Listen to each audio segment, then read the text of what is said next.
Hello friends, today in this video I will show you how to fix Windows Update error code is 0x8024401c in now need to click on start. Now type troubleshoot settings.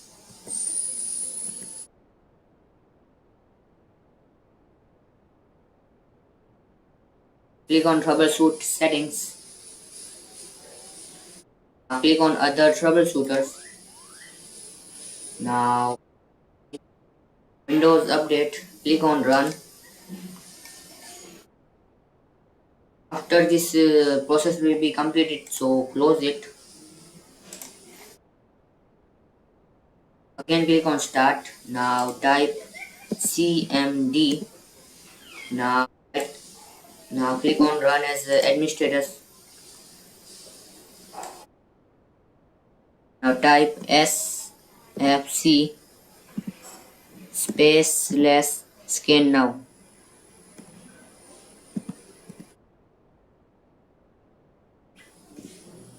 Press enter. Wait some few minutes. This process will be completed. After this process will be 100%. So close it and restart your PC or laptop. After restart, your all problem will be fixed. So thanks for watching. Please like and subscribe my channel. Please comment this video work for you or not.